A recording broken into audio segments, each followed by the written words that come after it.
Hello friends, this is Ravi sir from Mahavir commerce academy. आज का topic है utility analysis, chapter number 2 from economics. Very very important from exam point of view. तो चलो start करते हैं utility analysis. हम लोग हर चैप्टर स्टार्ट करने से पहले उसका क्या करते हैं, डेफिनेशन। तो यहाँ पे भी हम लोग क्या करेंगे, यूटिलिटी का definition. What is the definition of utility? It is a capacity of a commodity to satisfy human want. In other words, utility is the one satisfying power of a commodity. मतलब any commodity which has a power to satisfy human want is known as utility. For example, जब मैं board पे लिखता हूँ तो मुझे क्या चाहिए, marker, because marker has the power to satisfy my want. तो मैं बोल सकता हूँ that marker gives me utility. आपके पास पेन है, आप पेन से बुक पे लिख रहे हो, बराबर है। वो पेन आपकी वांट सेटिस्फाई कर रही है, तो पेन आपको क्या दे रही है, यूटिलिटी। समझ में आ रहा है? तो कोई भी कॉमोडिटी, एनी कॉमोडिटी जो आपकी वांट सेटिस्फाई कर रही है, वो क्या हो गई आपके लिए, यूटिलिटी। एक सिचुएशन, गर्मी का सीजन है, बहुत ज्यादा गर्मी है, ओके। एक बच्चा नीचे से क्रिकेट खेल के घर पे आ रहा है। घर पे आके मम्मी को क्या बोलती है, मम्मी पानी दो, बहुत प्यास लगी है, बहुत गर्मी है। मम्मी ने एक गिलास पानी दिया, बच्चे ने पिया, अब शांति हुई। मतलब वो पानी का ग्लास उसको क्या दे रहा है, utility. That glass of water is the capacity to satisfy the want of the child. Okay, I hope आपको डेफिनेशन क्लियर है। आगे बढ़ते हैं, फीचर्स ऑफ यूटिलिटी। एग्जाम में फीचर्स ऑफ यूटिलिटी बहुत इंपॉर्टेंट है, बहुत बार आ चुका है 4 मार्क्स के लिए। अच्छा, ये आंसर के लिए ना आपको इजीली याद हो जाए, इसके लिए मैंने एक स्मार्ट कोड बनाया है, मिसेस भिड़े। बहुत मजा आने वाला है, एकदम सिंपल है, आपको याद हो जाएगा। क्या है स्मार्ट कोड? मिसेस भिड़े। चलो एक एक करके स्टार्ट करते हैं। सबसे पहले utility is multipurpose. M stands for multi-purpose। हमने यूटिलिटी का डेफिनेशन क्या पढ़ा, capacity of a commodity to satisfy human want. तो ऐसे बहुत सारी कमोडिटीज है जो मल्टीपल वांट सेटिस्फाई करती है। For example electricity, fan on करने में काम में आता है, लाइट ऑन करने में काम में आता है, कंप्यूटर चालू करने में काम में आता है, प्रेस करने के लिए काम में आता है, बहुत सारी चीजों के लिए इलेक्ट्रिसिटी काम में आता है। तो मैं बोल सकता हूँ electricity is multipurpose. yes, because it satisfies several wants of a person. Okay, first point क्या था, utility is multi-purpose. Second, R stands for relative concept. So relative मतलब relative is comparative. यहाँ पे भी comparing between time and place. जब भी मैं relative बोलता हूँ तो मतलब utility is related to two factors, that is time and place. कैसे? चलो एक situation लेते हैं। Okay, we take a commodity, wind cheater. Okay, now wind cheater gives you utility in rainy season because वो आपको पूरा कवर कर देता है, आप भीगते नहीं हो। मैं बोल सकता हूँ wind cheater gives you utility in rainy season। But वो सेम विंड शीटर अगर आप समर सीजन में पहन के बाहर निकलोगे तो पब्लिक क्या बोलेगा, ए पागल है क्या, इतनी गर्मी में विंड शीटर कौन पहनता है? तो wind cheater which gives you utility in rainy season, same wind cheater does not give utility in summer season because it changes from time to time. Second factor, place.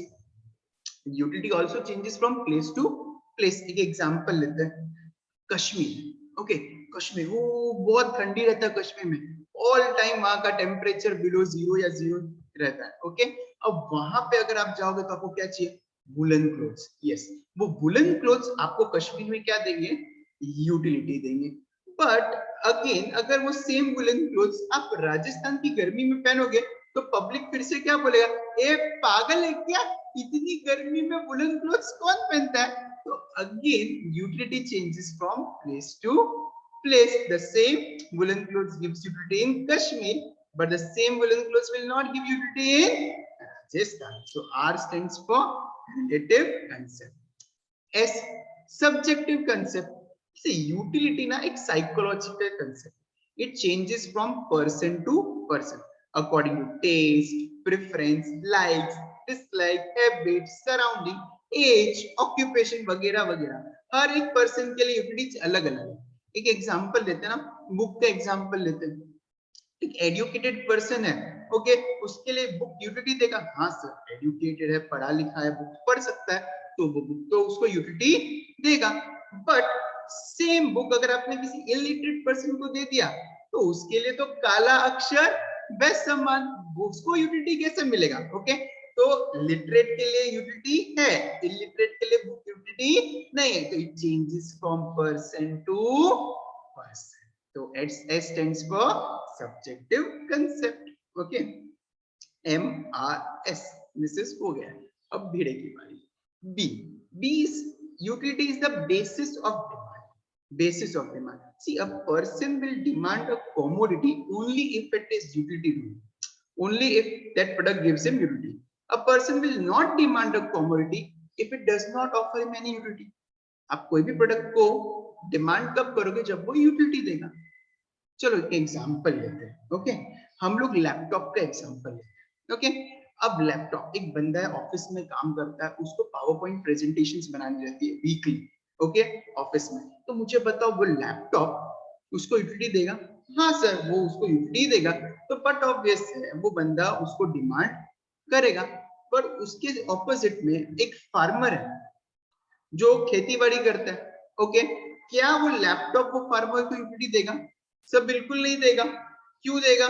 क्या farmer क्या laptop से खेती बाड़ी करेगा? नहीं, तो farmer उसको demand नहीं करेगा। ओके, तो person will demand only that commodity which gives him utility.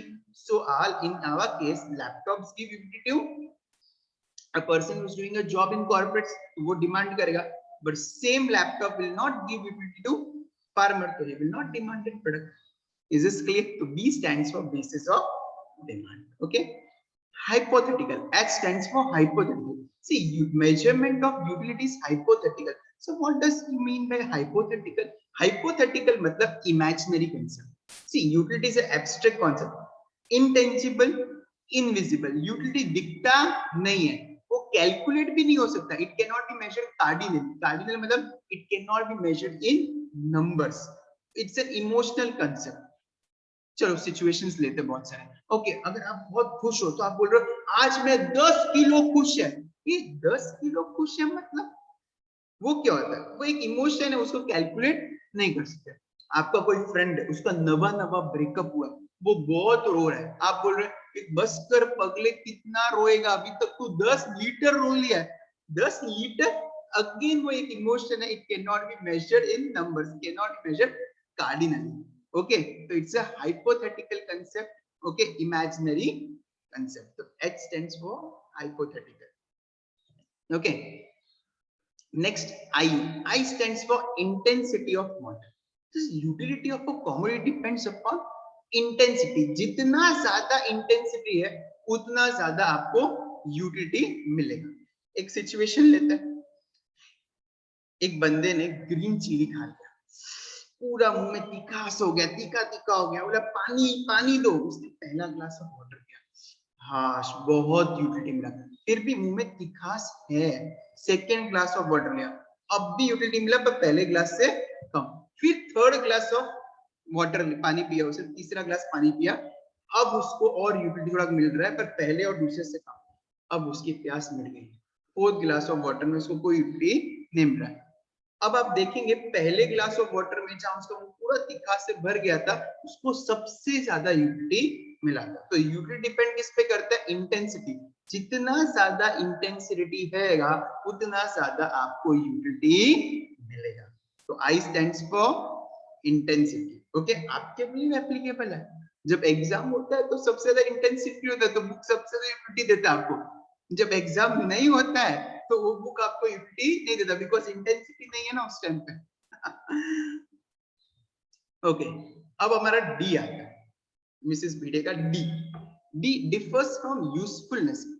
Usefulness क्या होता है?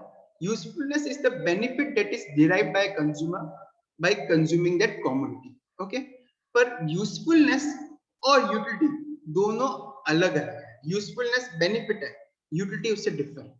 कैसे? एक एग्जांपल, हम लोग कोई एक एग्जांपल लेते हैं यूजफुलनेस का। Okay, for example cigarette, sorry, okay, cigarette जो बंदा पीता है, ओके, वो उसको यूटिलिटी दे रहा है। हाँ, सिगरेट उसको यूटिलिटी दे रहा है बिकॉज वो उसकी वांट सेटिस्फाई कर रहा है। बट क्या वो सिगरेट यूजफुल है? नहीं, सिगरेट बिल्कुल भी हेल्थ के लिए यूजफुल नहीं है। The same cigarette gives you utility, पर वो यूजफुल बिल्कुल भी नहीं है। तो मैं बोल सकता हूँ utility and usefulness both are different, both are different. Okay, then different from pleasure. क्या हो रहा है सर? पहले बोला यूजफुलनेस से अलग है, अब प्लेजर। सुनो, ओके, यूटिलिटी और प्लेजर दोनों अलग है। फॉर एग्जांपल, एक बंदा बीमार है, ओके, अब बीमार है, डॉक्टर ने क्या बोला कि आपको भाई इंजेक्शन लेना पड़ेगा। ओके, अब उसने वो इंजेक्शन लिया, दुखता है, ओके, इंजेक्शन लिया तो दुखेगा ना, पर उसको आप क्या बोलोगे? बीमार है तो उसको उसने यूटिलिटी दिया, वो इंजेक्शन उस बीमार पर्सन को यूटिलिटी दे रहा है। बट सेम इंजेक्शन, क्या मजा आ रहा है? क्या प्लेजर दे रहा है? हाँ, आज तो मैंने इंजेक्शन लिया, नहीं ना। तो यूटिलिटी डिफरेंट है, प्लेजर डिफरेंट है। इंजेक्शन आपको यूटिलिटी दे रहा है बीमार पर्सन को, पर बिल्कुल भी मजा नहीं दे रहा है। तो D stands for different from pleasure. Okay, third D, differs from satisfaction. Now ये ध्यान से सुनो, utility and satisfaction both are different. अगर मैं सिंपल बोला, utility is a starting point और satisfaction is a last point. Okay, एक imaginary concept लेते हैं। एक बंदे को बहुत भूख लगा है और उसे इलस्ट्रेट इमेजिन कर रहा है कि अगर मैं वड़ा पाव खाऊंगा तो कितना मजा आएगा। तो वो जो वड़ा पाव सोच रहा है ना कि मैं वड़ा पाव खाऊंगा तो मुझे कितना मजा आएगा, वो वड़ा पाव सोचने से उसको क्या मिल रहा है? यूटिलिटी मिल रहा है, बराबर है। सेटिस्फेक्शन नहीं मिल रहा। अब वो एक रेस्टोरेंट में चला गया, उसने बोला भाई वेटर को मेरे लिए एक प्लेट वड़ा पाव लेके आओ। ओके, अब वड़ा पाव जब सोचा था तभी उसको यूटिलिटी मिल गया था। वड़ा पाव आया, अब वड़ा पाव खा रहा है तो उसको प्लेजर मिल रहा है। अब खा के हो गया, थकान, पेट भर गया। पेट भर गया, वो क्या है? सेटिस्फेक्शन। तो बिफोर कंजम्पशन सिर्फ सोचा था, उसको यूटिलिटी मिला। ड्यूरिंग कंजम्पशन उसको प्लेजर मिला, एंड आफ्टर कंजम्पशन उसका जब पेट भर गया तो उसको क्या मिला? सेटिस्फेक्शन। इसलिए मैंने बोला utility is a starting point और satisfaction is the end point. Okay, last है मिसेस भिडे का E, ethically neutral. Now see, ethically neutral मतलब क्या होता है? See, utility has no ethical consideration. Okay, it does not identify between a good bond or bad bond. It satisfies both good bond also, bad bond also, bond also. Sir कुछ समझ में नहीं है, मैं आपको बताता हूँ। फॉर एग्जाम्पल, एक नाइफ का एग्जाम्पल, नाइफ। ओके, नाइफ दो चीजों के लिए काम आता है। ओके, वैसे तो बहुत सारी चीजों के लिए काम आता है, हमारे एग्जाम्पल में देखते हैं। किसी को मारने के लिए स्टैबिंग, ये मार मार और मार और मार और मार, bad bond. But same knife vegetable काटने के लिए भी तो आता है, गुड बॉन्ड। यस और नो? तो मैं बोल सकता हूँ यूटिलिटी क्या? Ethically neutral. गुड बॉन्ड भी सेटिस्फाई कर रहा है, बैड बॉन्ड भी सेटिस्फाई कर रहा है। देखो ना, गन अगर वो टेररिस्ट के हाथ में तो खतरा है, बैड बॉन्ड। वही हमारे जवान के हाथ में तो हमारा कंट्री सुरक्षित है। Okay, it satisfy good bond also and bad bond also. Okay, तो I hope this answer is clear. Features of utility, Mrs Bhide, एक बार रिवाइज कर लेते हैं। M multipurpose, R relative concept, S subjective, okay, D basis of demand, I intensity of want, फिर D differs from pleasure, differs from satisfaction, E ethically neutral. Okay, I hope ये answer clear था। Yes, thank you for watching this video. और अगर आपको ये पसंद आया है तो प्लीज सब्सक्राइब करना, मैं और इकोनॉमिक्स के ऐसे सेम वीडियोस लाते रहूंगा। Thank you everyone. ओके।